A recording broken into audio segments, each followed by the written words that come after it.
Good afternoon, ladies and gentlemen, and welcome inside the latest edition of Zach with an H on Network 216. Today's guest does not need an introduction. We're going to give him one anyway because what he does for us, 41 regular season games a year and then some playoffs for those that are not familiar. This is Sean Peebles, the PA announcer for the Cleveland Cavaliers since the 2017-18 season. He's repping as he always is. He's got golden pipes. He might be the tallest in the league at 6'4". So when the PA announcer it is 6'4", correct? I'll take that 6'3" and change. But yeah, we can always round change. Okay, Yep. he's 6'3" and change. Now, normally some folks can use their voice to sound tall. This guy already is, and he does that. So essentially, Sean Peebles has a voice as tall as Yao Ming is in stature at 7'6". He gets on. He brings the excitement at Rocket Mortgage Fieldhouse every year for the Cleveland Cavaliers. We're going to talk about his journey to getting that job and to getting into the public address game. So, Sean, a pleasure to welcome you on to Zach with an H from formerly we talked on Across the Cavs. Now we're getting the whole scoop in its entirety. Right on. Well, thanks again for having me, Zach. I appreciate the opportunity as always, and let's get after it. Let's do it. All right. So, Sean Peebles today is the PA announcer for the Cleveland Cavaliers. But when he was younger, what did young Sean want to do with his life? The one thing that comes to mind that I can easily recall is an astronaut. Ironically, I was in elementary school. I was really fascinated with the space shuttle and the planets. There was a magazine I used to read a lot called Odyssey, and it used to focus a lot on the stars and the constellations and the planets and the moons and all that. And that's something I was really into. And even when the space shuttle era was around in the 80s, and I remember where I was the day that we lost Space Shuttle Challenger. I remember where I was when we lost Space Shuttle Columbia, which was years later. But yeah, that's something when I can say when I was a kid, that's something I wanted to do was to go to space, because I grew up a big Star Wars fan too. Not that I knew or thought that I was going to run into Darth Vader or Han Solo or anybody. You never know. You never know. But yeah, astronaut for sure is what I wanted to be when I was a kid. Now, do you believe that you're the second consecutive guest to say when they were younger they wanted to be an astronaut? Is that right? That is right. They had author T.M. Logan on last week. And our first question, what do you want to do first thing? You're younger, and he talked about being an astronaut. He ended up becoming a science journalist before becoming an author. But okay. You never know. I mean, the way if you get that vert up, we might be seeing you in space. We'll see. I wouldn't say no to the opportunity, but we'll go one step at a time. Okay. And then, Sean, we skip ahead a bit to your time at Penn West Edinburgh. You got on the air. You did some radio work. What kind of show did you have on there, and what kind of work did you do for the station? Yeah, and ironically, I'm sitting about 2 miles from Edinburgh, Pennsylvania, as we're having this conversation. But when I joined the staff my freshman year, which was almost exactly, that was 32 years ago to the date, I moved into Edinburgh as a young freshman. And that's the first thing I wanted to do was get acclimated with the radio station. And the first shot that I got was a nighttime R&B and hip hop show. And it was called Strictly for the Streets. A very close friend of mine, even to this day, Will Coleman. He was called Will the Thrill back then. He was able to get me on the airways. I had my own shift at night. And then I continued through my 4 years, because the radio station was like an alternative college typical radio station. So I did a lot of alternative shows, again, the R&B and hip hop show. And then even Friday nights later in my college years, I did an 80s show, because even then, in the early 90s, mid 90s, the 80s were making a big pushback. And that's when I began my mobile DJ career. I was DJing at one of the local establishments. So a lot of those tracks from whenever we were kids were big. So I thought I would do an 80s radio show as well at WFSE-FM, Edinburgh University Radio. That was the station I was on. Yeah, for the perfect transition for the next question. Talking about that mobile DJ business, you started that right out of college. 22-year-old Sean Peebles, right? 1996. Had it all the way until 2004. So a two-parter for you here is, what was it like owning and operating that? And then why did you decide in that 04 year that, maybe it's time for some other things? it was an awesome thing to do, because it's something I, having my radio aspirations and going into my life after graduation from college in '96. I'm thinking I'm going to be like the next big radio thing, and and unfortunately, in many aspects, that didn't happen for me, which is a bummer. But having the opportunity to continue to do the mobile work and work, at, again, local bars, and then I began to do weddings, and worked with a bunch of school districts and doing like proms and homecomings and things like that. So it was a lot of fun for many years. I DJ'd a wedding the night of 99 to 2000. So the whole big Y2K thing, it was a big night. So I got a chance to do a wedding then. And, in '04 came along. And at that point, I was already a dad twice. My oldest daughter was 6. My youngest daughter was 4. And that was about the time where I got away from doing it, like, I don't want to say full time, because I still have my regular Monday through Friday job, but I did a lot in some evenings and mostly weekends. But it was taking a lot of time away from my family, and I wanted to be, with them, to be a dad, to be a coach, to just be home. And I never really officially got away from it per se. Like after 2004, I mean, I still had my equipment, so I would get asked from time to time, "Hey, can you do a wedding? Hey, can you do this party? Hey, can you step in and do this?" And I did, and I sold my gear, I don't know, probably about 10 years ago now.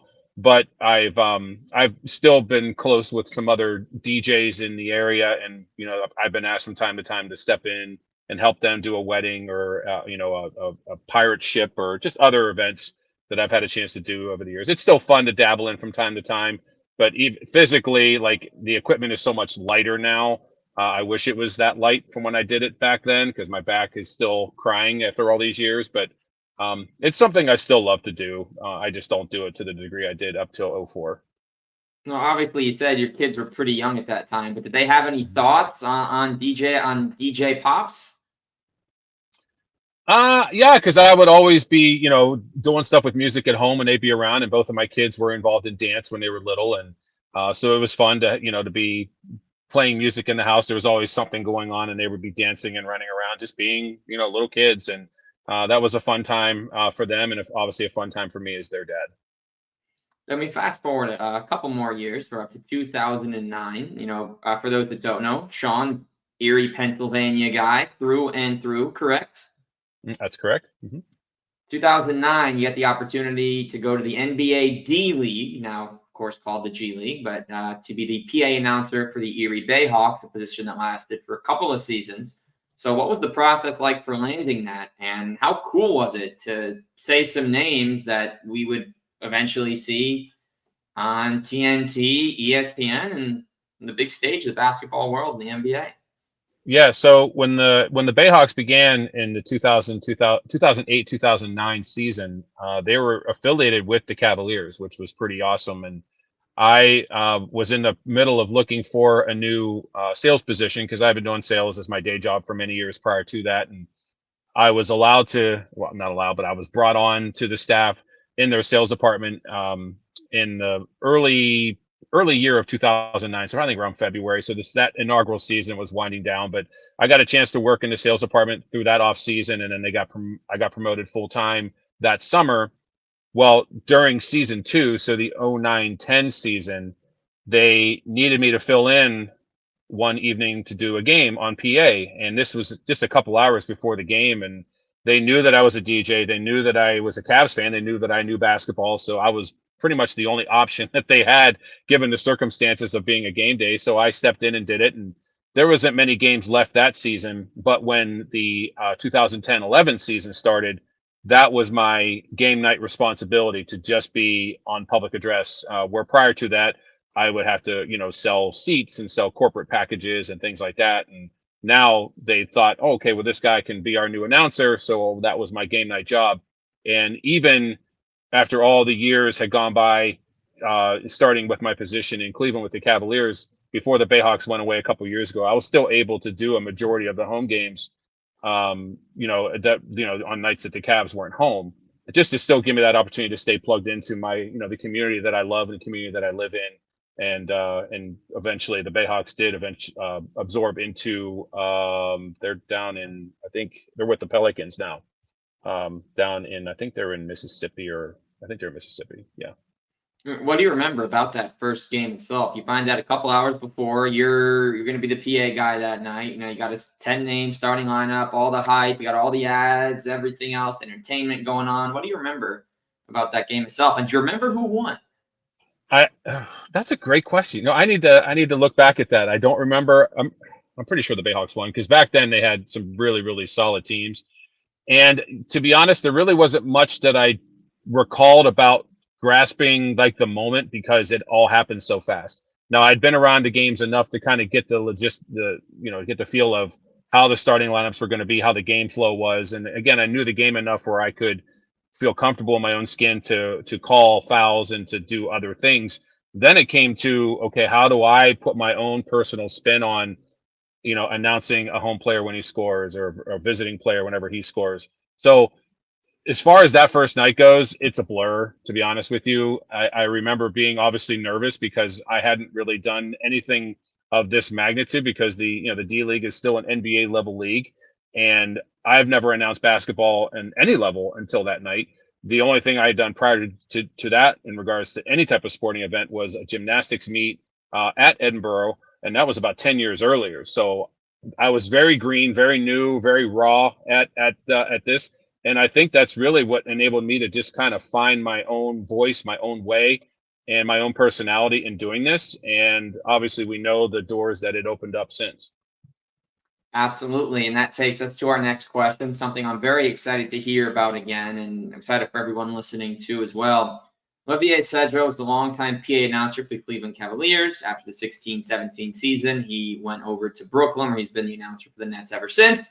So the Cleveland Cavaliers job is now open. Did you jump on that immediately? Did you see that and say, you know what? Let's go. Let's do it. It's time. NBA, here we come.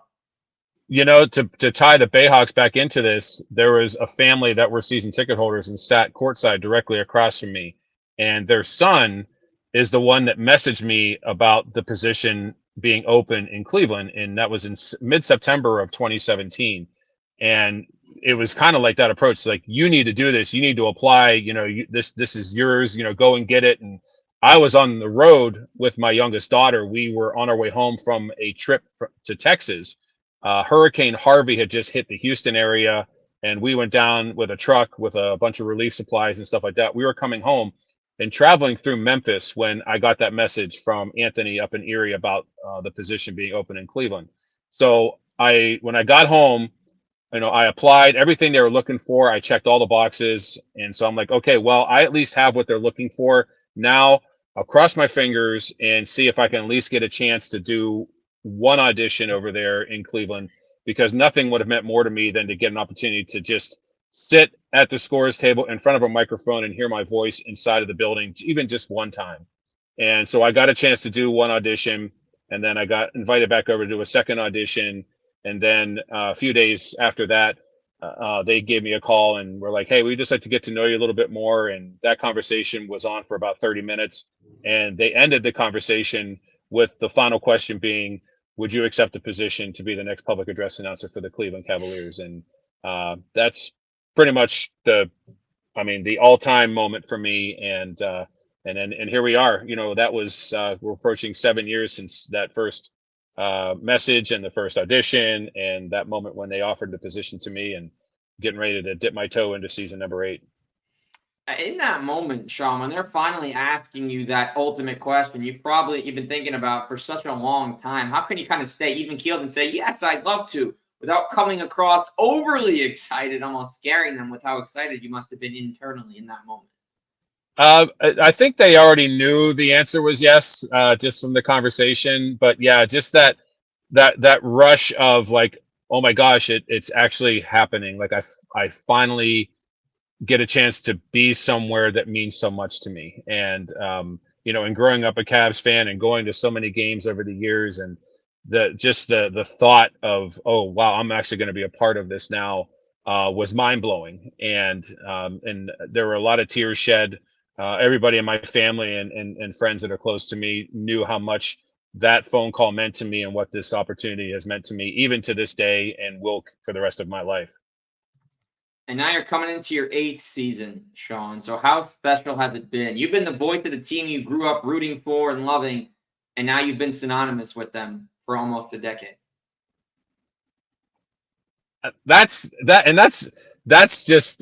makes my mind just trip out that you said like almost a decade, and the fact that we're at that point already is crazy. And I'll never forget that day in September. I'll never forget my first night. I'll never forget everything that has happened over the last 7 seasons, and it's been fast. And obviously we had COVID sprinkled in there, so there was a lot of nuances and things that had to be changed during that period of time. But man, it's been crazy for 7 years, and and I'm not done. I want to keep going for as long as I possibly can, and just enjoy every single second that I get a chance to be within that building with the best team, and I mean team, not even just the guys on the floor, but everybody I get a chance to work closely with, both in game presentation and production, and everybody that works in the field house.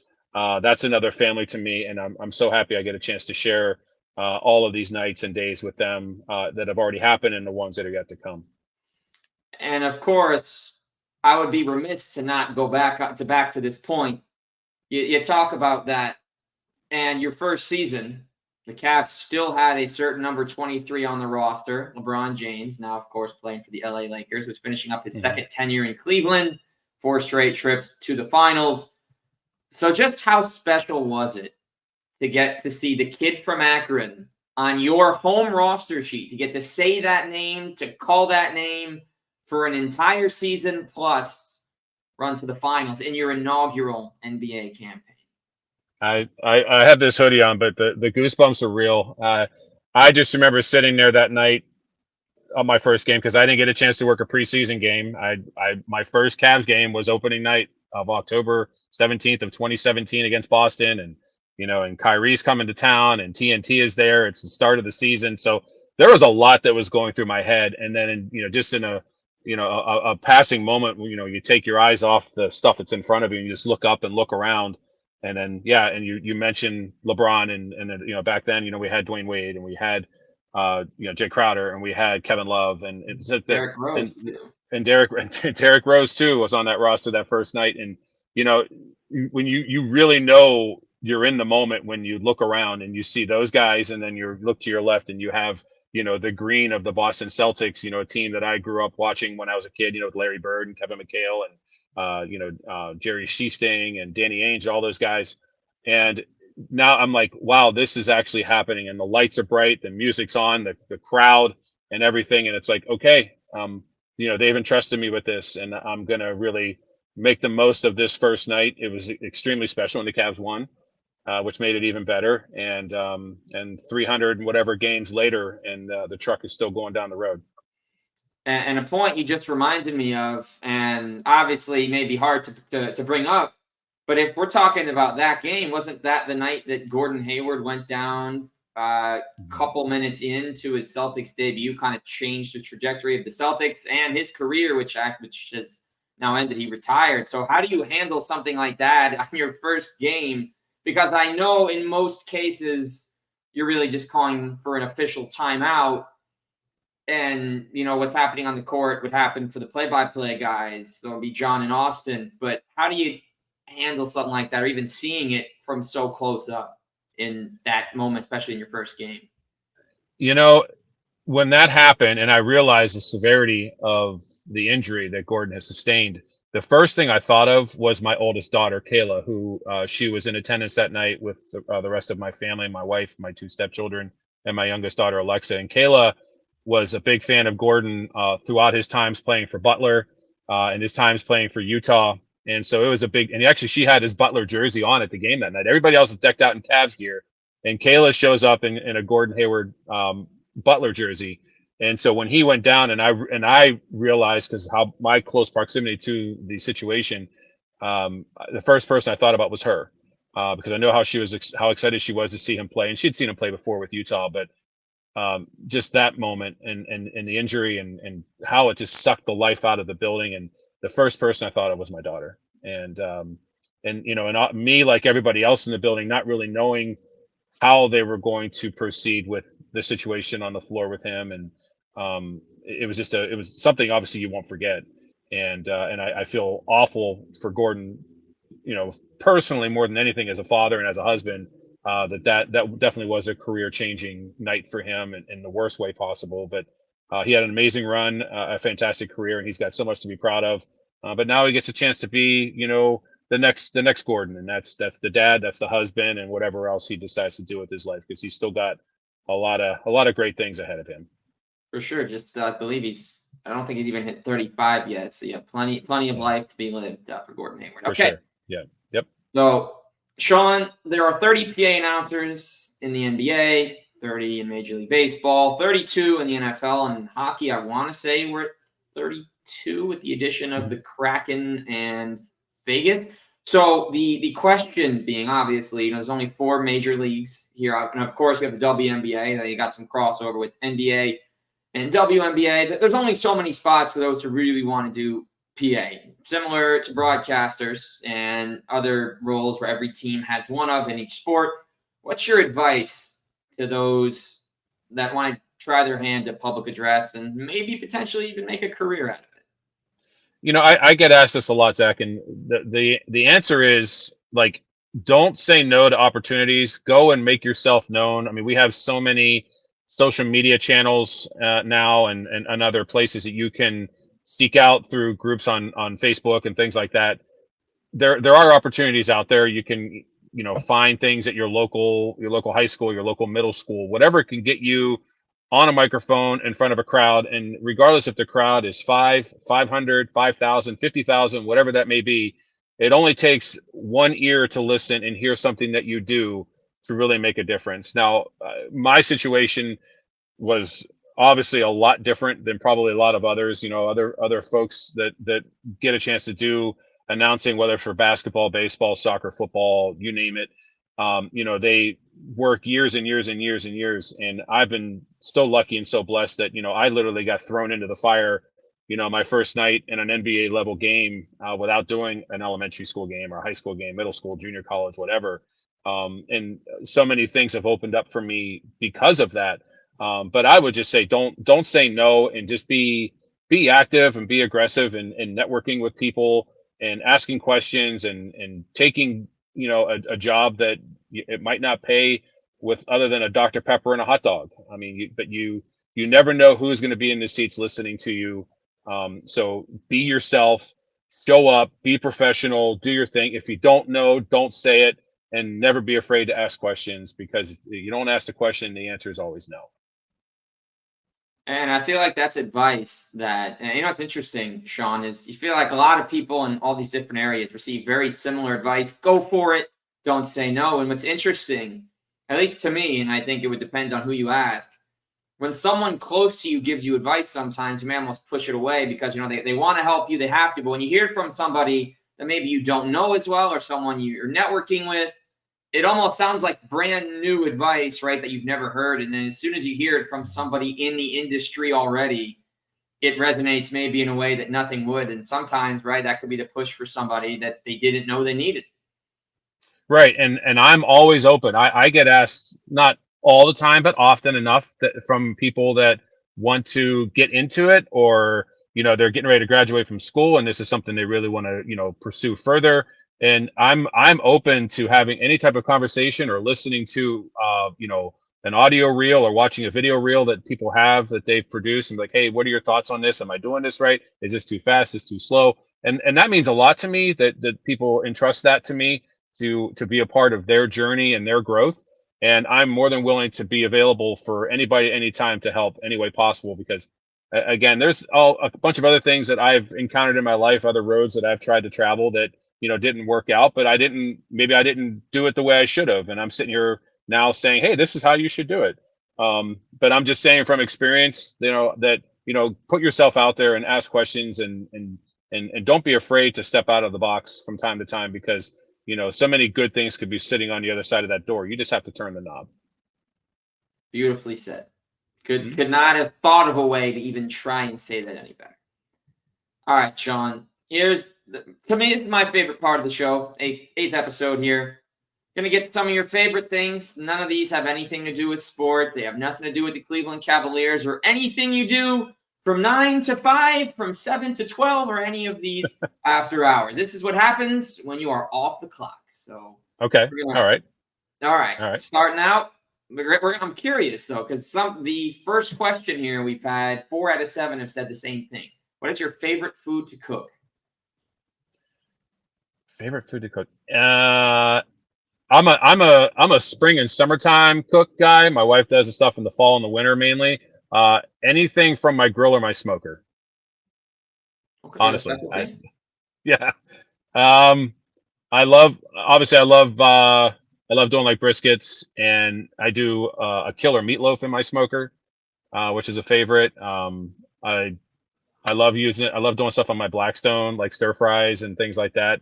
Grilling steaks, grilling burgers, doing ribs in the smoker. We do our turkeys and for Thanksgiving in the smoker. So I mean, the list goes on and on and on. If it can go in there and it'll cook, that's my favorite. I like it. Okay. Favorite Yeah, food to order when you go out? lasagna. Very, very Garfield-esque. Yes, love lasagna. Okay. Your favorite food to get at a Cavs game?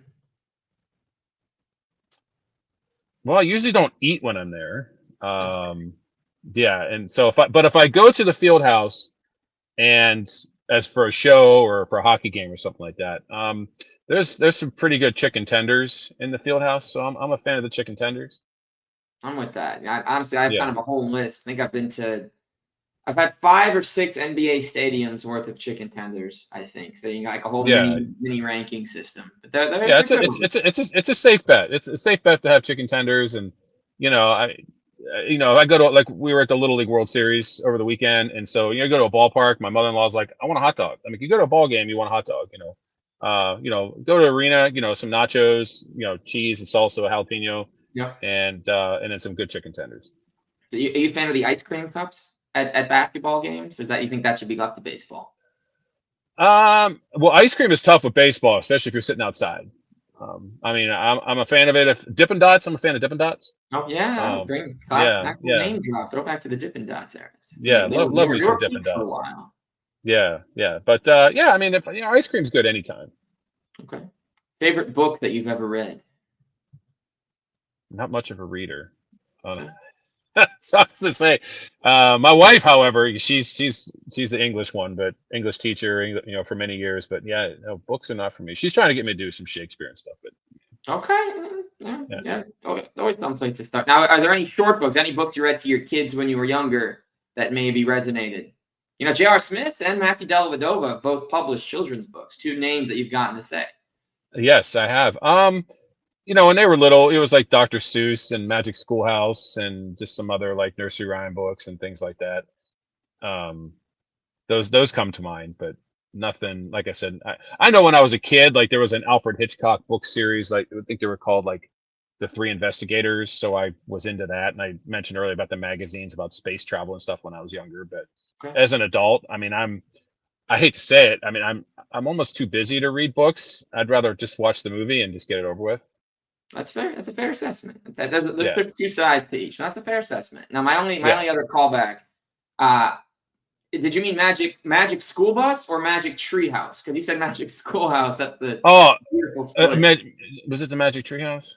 Yeah. School Oh, Bus? the two kids that go on those adventures through time and the Yeah, yeah, treehouse. yeah, yeah, Yeah, Magic Tree. yeah. And then I there's read some that Junie. one too. There was some Junie B. Jones back in the day as Yeah. well. And then there's some Disney movie, High School Musical, and Camp Rock type stuff, and all Yeah. those things. Yep. Yep, Okay. yep. All right.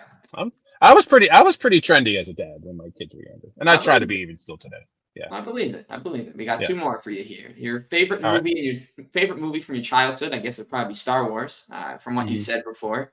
But then your Yep. favorite movie now, here today in 2024. Maybe it's still Star Wars. I mean, Star Wars is what I mean. That's untouchable. Yeah. I would say like the most recent movie I saw was Twisters, the new one, which was absolutely fantastic. So I would say that's probably my favorite current movie Okay. because that's the most recent one that I've seen. But obviously 50 years old, so I've seen some good ones over the years. But Star Wars, anything for me is the standard, and everything else is just kind of like, yeah, hey, that was pretty good, or hey, that was pretty bad. All right. So we got one more for you. You're going to do a keep, bench, cut. So you're going to be starting one of these. You're going to be sidelining one of these, and you're going to be sending the other one to the food graveyard. We got the old classic French toast, waffles, pancakes. Question: where do you stand? Okay. French toast. That's a keeper for sure. That's like starter. You are the man. That's for sure. I would put on the bench pancakes and waffles. Goodbye. Do you have something against waffles? Maybe like all waffles. We're talking Eggo waffles. We're talking fresh restaurant waffles. Belgian action. I'm down with all of those. I would not say no to a waffle if it was placed in front of me, but I love French toast. Yeah. And then to go the next two. I mean, I love pancakes, fluffy, buttery, and then waffles. Unfortunately, it's not that I want to, but if I have to let one go, it would have to be the waffle. Yeah. All right. So my last question before we give you the opportunity to plug everything that you'd like is, what's your bread of choice for French toast? Texas toast. Texas toast. Okay. Yeah, all like thick, hearty. Yeah, and then put some, roll some cinnamon and vanilla into the mix and stuff like that, and a little powdered sugar. Yeah, a little powdered sugar, and obviously the syrup on the top. I don't like to do fruit and stuff on my French toast, but if it's grilled perfectly, nice and brown on both sides with that, I think I need to find me some French toast now. I gotta have it too. French toast for dinner time. Let's go. Yes, sir. Let's go. Hey, and that's the other thing. It's good any time of day. Breakfast for dinner is easily one of the best meals you can have. Respect. And Sean, as stated by Sean Peebles, quote and quote. Yes, sir. Let's go. All right, Sean, a pleasure to reconnect with you. We talked about the Cavs. We talked about breakfast. We talked about everything in between. So tell the listeners, outside of going to Rocket Mortgage Fieldhouse, which everybody should at least once this year to watch Sean call a Cavs game, where else can we find your work? I am actually going to be in the friendly confines of PNC Park in Pittsburgh this Friday when the Pirates play the Cincinnati Reds. I had the pleasure of working a Pirate game in the 22 season, which actually ended up being the night that Albert Pujols hit his final career home run and had his final career 2 RBIs. Wow. Which was awesome. I was in the booth that night, so and they have a gentleman that's retired and sitting behind the mic for the Pirates, and he has been for the last 2 years. His name is Guy Junker, local Pittsburgh media legend, and he's on vacation, and they needed somebody to come in and fill in on the 23rd of August. So I will be there this Friday, and you'll see me at some high school and middle school and even elementary school basketball games. I've got a chance to do Legion baseball, Little League baseball, and AA baseball for the Erie Seawolves. I've been with them for since 2015, and that's all I really know right now. But one other cool little tidbit is the NBA 2K video games, which NBA 2K25 will be coming out in a couple weeks in early September. Me and my fraternity of NBA PA announcers, we've been featured on the game since 2K22 was released. So the 25 edition will be hitting shelves and online ordering, like I said, I think around September 8th or 9th. So be looking for that. I will be there to buy it and get the latest and greatest from the man himself, Sean Peebles. A pleasure to reconnect and excited to catch up in person in Cleveland this year. Jack, thank you again for having me, and have me on anytime. The season gets underway soon, not soon enough, but soon, and I'll be ready. Basketball Go Cavs. coming. Go Cavs. Let them know, baby. I don't know. There it is right there. He's Sean Peebles, Zach with an H with you as always, and we will see you next time on Network 216.